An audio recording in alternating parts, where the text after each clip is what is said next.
been having some very, very interesting conversations this week and for the last few months really around weight loss.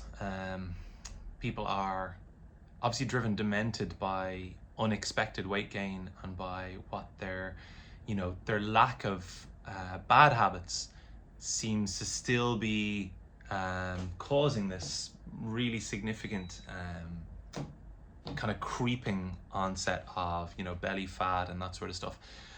And there's so much behind it. I think the thing is that we expect what worked for us yesterday to work for us today and tomorrow, and that's just never the case. I think it's really important that we have an open mind to the fact that our body is always changing, as is our mind. Our inside and outside world are constantly in a state of evolution. There's no stasis. There's never really stasis. It can feel like it for a few weeks, but things change, and they, unfortunately, sometimes when you're in a good place, things will move on. But in terms of adiposity, weight gain, cravings for food, I've been doing some interesting reading around some of the recent research that tends towards kind of helping to understand and unpack what it is that drives this sort of weight gain, what it is that drives our food habits, our cravings, and our kind of desire for consumption patterns, I guess, that are not good for us. The interesting thing obviously is the vagal nerve. The vagal nerve is probably the most fascinating nerve pathway, certainly of recent discovery in terms of, or recent research, let's say, although it's been described in textbooks going back for I think a century or more. It's only recently understood in terms of its really complicated relationship to our biorhythms, our autonomic nervous system rhythms, like our heart rate, our peristaltic tone, our respiration, lung function. So many of our deeper biorhythms are really influenced and controlled by the vagus nerve. And in our gut, really interestingly, something that was only, I think, a study published maybe last September, something like that, so 2023, showed that a couple of very specific receptors in the gut had a relationship. So vagal nerve receptors in the gut had a relationship to metabolites from certain bacteria. So that means that bacteria, when they're going through these fermentation kind of cycles, they ferment fiber or whatever it is, and they produce these metabolites. And certain metabolites have been shown to actually interact with the vagus nerve, like very specific ones that interact, what's called IHH3, sorry, very specific one is that, what's it called, 3,3-HPP.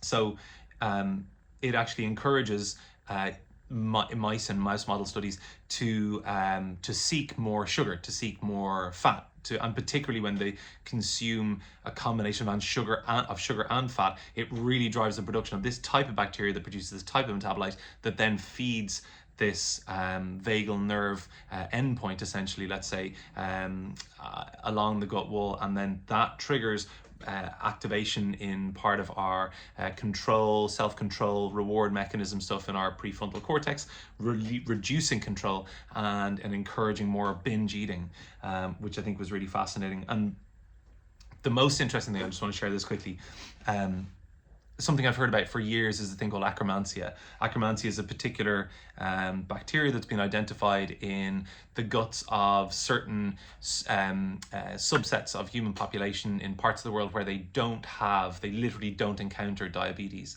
and some other metabolic diseases as well.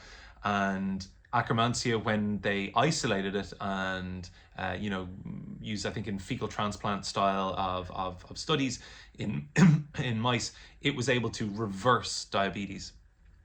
And the way it works, well, one of the ways it works on a lot of different things, but it works as what's called a GLP-1 agonist. And that's exactly how, guess what, Ozempic works, but without those side effects that Ozempic has that nobody's really talking about, in the fact that 40% of the weight loss that people are experiencing on Ozempic is from bone and muscle mass. You don't want to lose that, because that's muscle, particularly very healthy metabolic tissue, and bone, vital. That's how we stand up. And also obviously that Ozempic is awful gut distress things. Lots of people are coming off it for those sorts of reasons, and it's being prescribed, I think, willy-nilly in a way that might not be let's say, well thought through or sensible considering long-term unknowns, consequences. So really interesting. So this Akkermansia stuff, and so it should make up between 3 and 5% of our gut microbiome, and but genetic analyses of genetic kind of like, you know, studies of our like our coding of guts and Western, like of people eating Western diet, you, me, etc. Those have shown that there's like little or no Akkermansia present. And interestingly, the Akkermansia, because it has a relationship to our body's ability to manage both, so it does the GLP-1 agonist thing that works like I said, like Ozempic. It also helps to break down mucin. Mucin is the stuff that's produced by our mucosal barrier, and when we break it down, we encourage more production of it, actually. So it's like really, really good to do because it recycles it.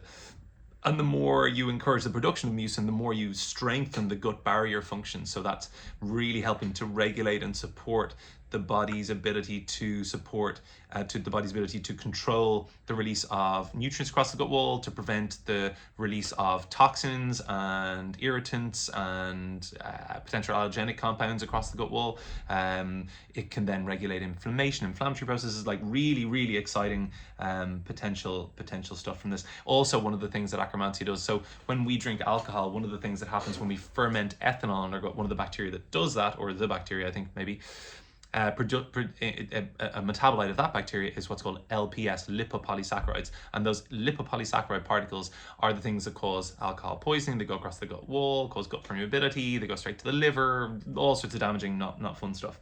But yeah, so Akkermansia can inhibit LPS production, which is pretty cool, probably by the fact that it's competing for space, I guess, with those other bacteria that like to break down ethanol. But yeah, so Akkermansia, only, I think maybe the last 12 months, stabilized properly into a capsule that's, you know, shelf stable and da-da-da-da. Been looking at it for years, like I say, and scientists have been trying to isolate and stabilize it for human consumption. Now they have. And guess what we have on our shelves? Good fun. Anyway, bye for now. Enough nerding.